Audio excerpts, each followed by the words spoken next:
అలాగే అండి.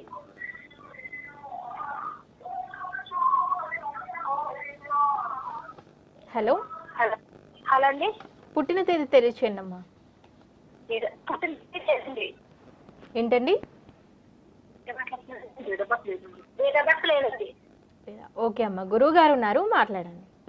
చెప్పండి అమ్మా. అలాగే నమస్కారం అండి. అమ్మా నమస్తే ఏం బాగుంటుందండి. అమ్మా, వ్యాపారం ఏ వ్యాపారం చేసేవారు మీరు? బట్టల వ్యాపారం అండి, ఫ్యాన్సీ అదినండి. బట్టలు బట్టల కొట్టునండి, ఫ్యాన్సీ అదినండి. ఫ్యాన్సీ దుకాణం ఉంది. అచ్చా. వ్యవసాయం కూడా ఉంది సార్. అమ్మ మీ పేరు మీద ఉందా, మీ హస్బెండ్ పేరు మీద ఉందా? ఇంకా అందరూ కలిపే చెప్తామండి. మా ఆయన గారు వ్యవసాయం చేస్తారు, షాపు అందరూ అమ్ముతామండి. అంటే షాప్ పేరు మీ ఆయన పేరు ఉందా, మీ పేరు ఉందా అని నేను అడిగా.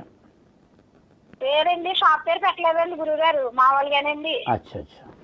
అయితే మీరు అందరి గురించి వచ్చిన లాభ నష్టాలు మీకు లాభం అవుతుంది, నష్టం వస్తే నష్టం అవుతుంది. అయితే మీకు లాభం రావడానికి మీరు ఇవి చేయాలమ్మా. చెప్పండి. మీకు దృష్టి దోషం చాలా ఉంది. చెప్పండి గురుగారు. ఇంటి షాపు ముఖానికి ఒక అరకిలో పట్టిక ఉంటుంది. అవునండి. ఆ పట్టికని ఎర్రగుడ్డలో కట్టి మీ ముఖద్వారానికి, షాపు ముఖద్వారానికి కట్టండి. అలాగండి. తర్వాత మీరు కాలభైరవాష్టకం మీరు కానీ మీ హస్బెండ్ కానీ 11 సార్లు 108 రోజులు చదవాలి. అలాగండి.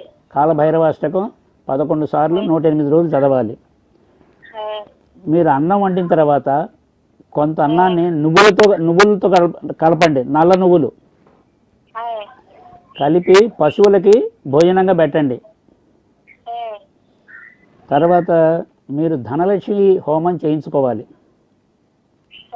తర్వాత ధనలక్ష్మి యంత్రం కూడా మీ బాక్సుల్లో పెట్టుకుంటే మీకు వ్యాపారం బాగా నడుస్తుంది. హోమం గురించి మీరు చేయించుకోవాలనుకుంటే మీరు ఎక్కడ ఉంటారు? కాకినాడ జిల్లా అండి, ప్రతిపడ మండలం, రాజపల్లి. అక్కడ ధనలక్ష్మి హోమం చేయించుకోండి పండితుల చేత. చేయించుకుంటే మీ వ్యాపారం బాగా నడుస్తుంది, మీ ఆరోగ్యాలు కూడా బాగుంటాయి. ఓకే, నమస్తే అమ్మా. ఓకే అమ్మ, గురువుగారు చెప్పినట్టు పాటించండి, మీకు చక్కటి ఫలితాలు దక్కుతాయి.